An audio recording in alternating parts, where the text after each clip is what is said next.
கல்கியின் பொன்னியின் செல்வன். கல்கியின் பொன்னியின் செல்வன் பாகம் 1 புதுவெல்லம். அத்தியாயம் 5 குரவை கூத்து. அது அந்தப்புறத்திலிருந்து நண்பர்கள் இருவரும் வெளியே வந்தார்கள். உள்ளே இருந்து ஒரு பெண் குரல், கந்தமாரா கந்தமாரா என்று அழைத்தது. அம்மா என்னை கூப்பிடுகிறாள், இங்கேயே சற்று இரு, இதோ வந்து விடுகிறேன் என்று சொல்லிவிட்டு கந்தமாறன் உள்ளே சென்றான். பெண்களின் குரல்கள் பல சேர்ந்தார் போல அடுத்தடுத்து கேள்விகள் கேட்டதும் கந்தமாறன் தட்டு தடுமாறி அதற்கு மறுமொழி கூறியதும் வந்தியத்தேவன் காதில் தெளிவாக விழுந்தது. பின்னர் அந்த பெண்கள் கலகலவென சிரித்த ஒலியும் உள்ளே இருந்து வந்தது.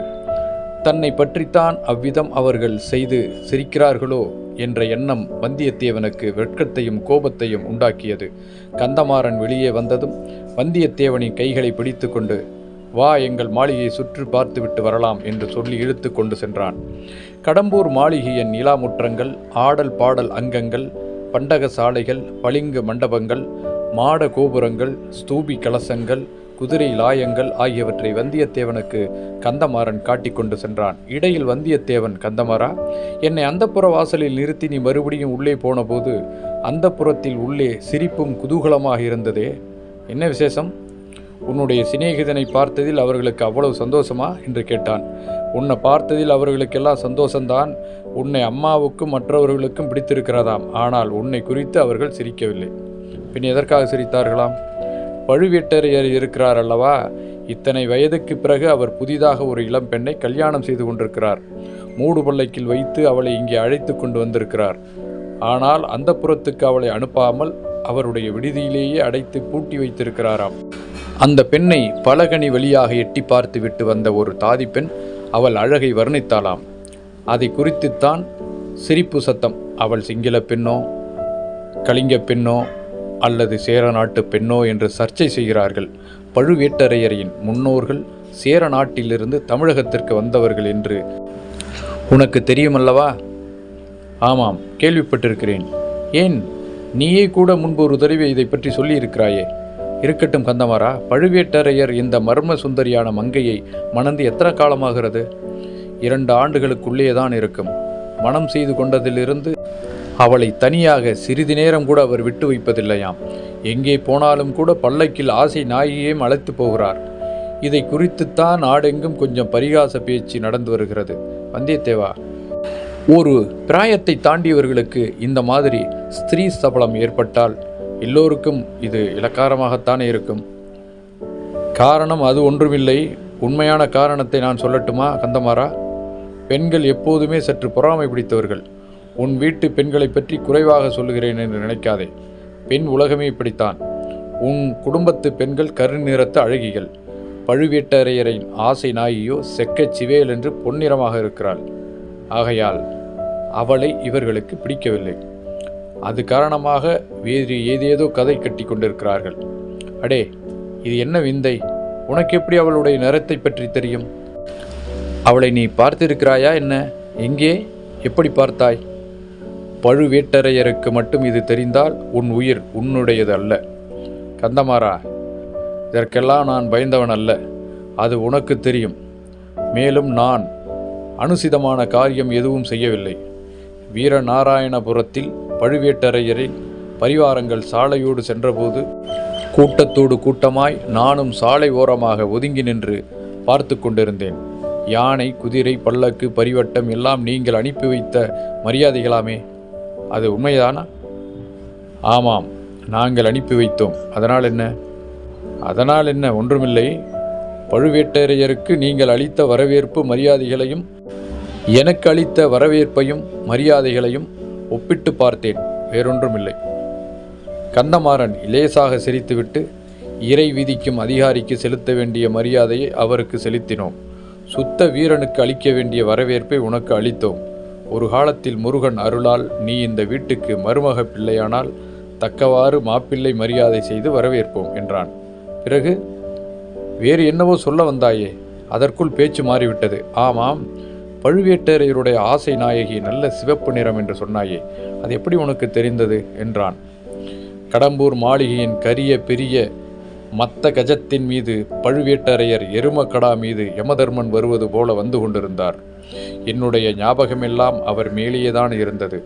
ஒரு காலத்தில் அவரைப் போல நானும் ஆக வேண்டும் என்று மனோராஜ்யம் செய்து கொண்டிருந்த போது அடுத்தாற் போல ஒரு மூடு பல்லக்கு வந்தது. மூடு பல்லக்கில் யார் வரக்கூடும் என்று நான் யோசித்துக் கொண்டிருந்த பொழுது பல்லக்கின் திரையை உள்ளிருந்து ஒரு கை சிறிது விலக்கியது. விலக்கிய திரை வழியாக ஒரு முகமும் தெரிந்தது. கையும் முகமுமாக நல்ல பொன்னிறமாக இருந்தன. அவ்வளவுதான் நான் பார்த்ததெல்லாம். நீ இப்போது சொன்னதிலிருந்து அந்த பெண்தான் பழுவேட்டரையரின் ஆசை நாயகி என்று யூகிக்கிறேன். வந்தியத்தேவா, நீ அதிர்ஷ்டக்காரன். ஆண் பிள்ளை எவனும் அந்த பழுவூர் இளையராணியை கண்ணாலும் பார்த்ததில்லை என்று பேச்சு. ஒரு வினாடி நேரமாவது அவள் கரத்தையும் முகத்தையும் நீ பார்த்தாயல்லவா? பார்த்த வரையில் அவள் எந்த தேசத்திலே பிறந்த சுந்தரியாக இருக்கலாம் என்று உனக்கு ஏதாவது உத்தேசம் தோன்றுகிறதா என்று கந்தமாறன் கேட்டான். அந்த சமயம் நான் அதை பற்றி யோசிக்கவில்லை. இப்போது எண்ணி பார்க்கும்போது அவள் ஒருவேளை காஷ்மீர தேசத்து பெண்ணாக இருக்கலாம், அல்லது கடல்களுக்கு அப்பால் உள்ள சாவகம், கடாரம், யவனம், மிசிரம் முதலிய நாடுகளிலிருந்து வந்த பெண்ணரசியாகவும் இருக்கலாம் என்று தோன்றுகிறது. ஒருவேளை அரபு தேசத்து பெண்ணாக இருந்தாலும் இருக்கலாம். அந்த நாட்டிலேயே தான் பெண்கள் பிறந்தது முதலாவது இறக்கும் வரையில் முகமூடி போட்டே வைத்திருப்பார்களாம். அச்சமயம் எங்கேயோ சமீபத்திலிருந்து வாத்தியங்களின் முழக்கம் கேட்கத் தொடங்கியது. சல்லி, கரடி, பறை, புல்லாங்குழல், உடுக்கு ஆகியவை சேர்ந்து சப்தித்தன. இது என்ன முழக்கம் என்று வந்தியத்தேவன் கேட்டான். குரவை கூத்து நடக்கப் போகிறது. அதற்கு ஆரம்ப முழக்கம் இது. நீ குரவை கூத்து பார்க்க விரும்புகிறாயா, அல்லது சீக்கிரம் உணவு அருந்திவிட்டு நிம்மதியாக படுத்து தூங்குகிறாயா? ஆழ்வார்க்கடியான் குரவை கூத்தை பற்றி குறிப்பிட்டது அச்சமயம் வந்தியத்தேவனுக்கு நினைவு வந்தது. குரவை கூத்து நான் பார்த்ததே இல்லை, கட்டாயம் பார்க்க வேண்டும் என்றான். அந்த நண்பர்கள் இன்னும் சிறிது தூரம் சென்று ஒரு திருப்பத்தில் திரும்பியதும் குரவை கூத்து மேடை அவர்களுடைய கண்களுக்கு புலனாயிற்று. மேடைக்கு முன்னால் சபை கூடவும் தொடங்கிவிட்டது. சுற்றிலும் அரண்மனை சுவரும் கோட்டை கொத்தளங்களில் மதிலும் சூழ்ந்த இடத்தில் வெண்மணல் விரித்த விசாலமான முற்றத்தில் குரவை கூத்து மேடை அமைக்கப்பட்டிருந்தது. மேடையில் கோழியைப் போல மயிலைப் போலும் சித்திரங்களை போட்டு அலங்கரித்து வைத்திருந்தார்கள். செந்நெல்லை வறுத்த வெள்ளிய பொரிகள், மஞ்சள் கலந்த தினை அரிசிகள், பல நிற மலர்கள், குன்றிமணிகள் முதலியவற்றினாலும் அந்த மேடையை அழகுபடுத்தியிருந்தார்கள். குத்து விளக்குகளுடன் தீவர்த்திகளும் சேர்ந்து எரிந்து இருளை விரட்ட முயன்றன. ஆனால் நறுமண அகில் புகையுடன் தீவர்த்தி புகையும் சேர்ந்து மூடுபனியைப் போல பரவி தீபங்களின் ஒளியை மங்கச் செய்தன.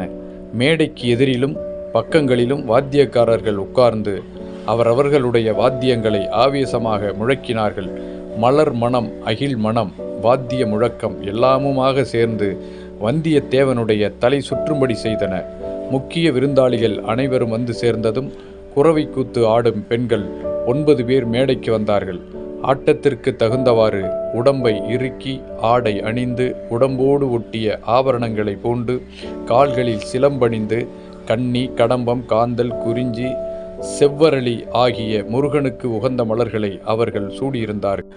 மேற்கூறிய மலர்களினால் கதம்பமாக தொடுத்த ஒரு நீண்ட மலர் மாலையினால் ஒருவரை ஒருவர் பிணைத்து கொண்டவாறு அவர்கள் மேடையில் வந்து நின்றார்கள். சிலர் கைகளில் சந்தன மரத்தினால் செய்து வர்ணம் தொடுத்த அழகிய பச்சை கிளிகளை லாவகமாக ஏந்தி கொண்டிருந்தார்கள். சபையோருக்கு வணக்கம் செய்துவிட்டு பாடவும் ஆடவும் தொடங்கினார்கள். முருகனுடைய புகழை கூறும் பாடல்களை பாடினார்கள்.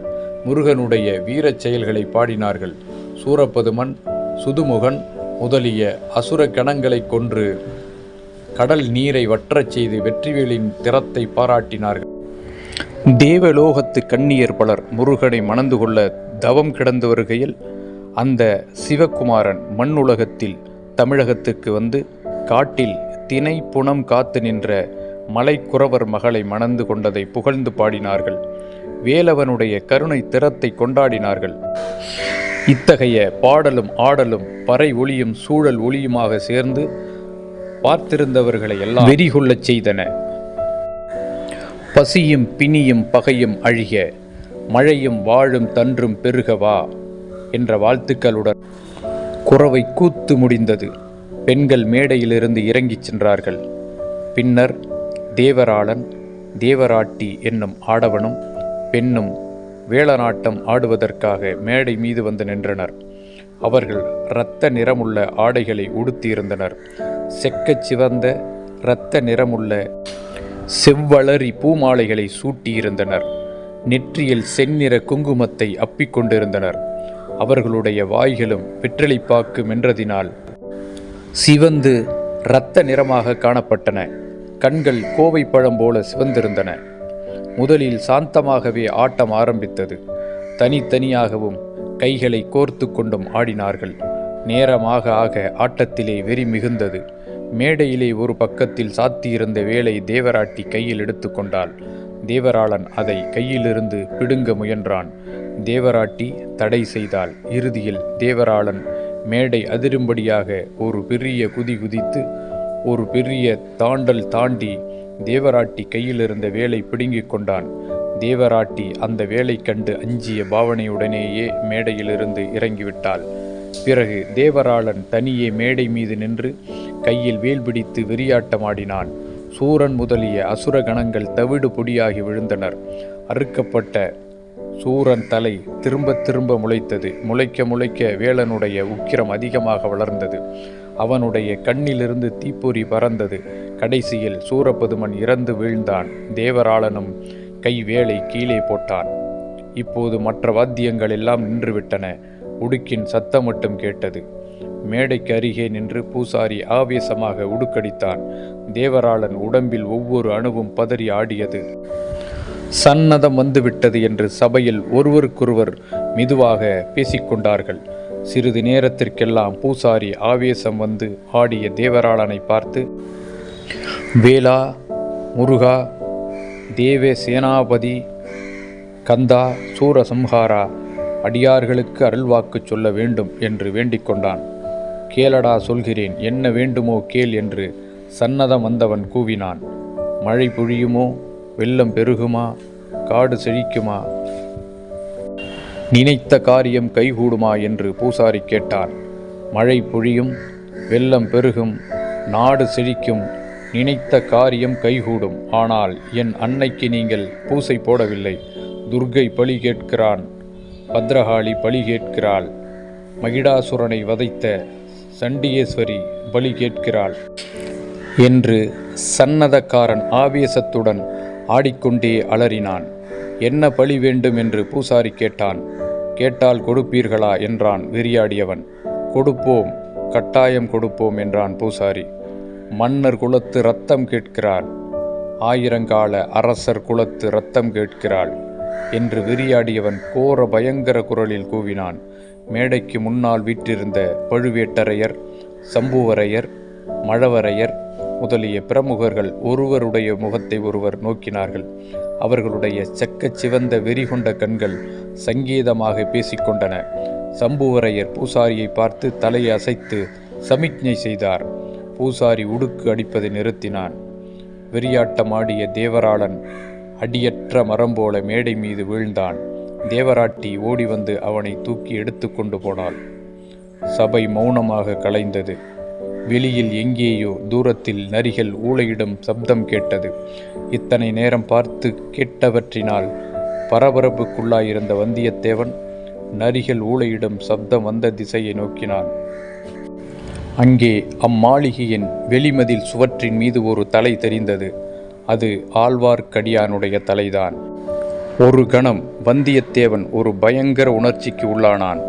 ஆழ்வார்க்கடியானுடைய தலையை வெட்டி அந்த மதில் மேல் வைத்திருந்தது போன்ற பிரம்மை உண்டாயிற்று. கண்ணிமைகளை மூடி திறந்தபோது அந்த தலையை அங்கே காணவில்லை.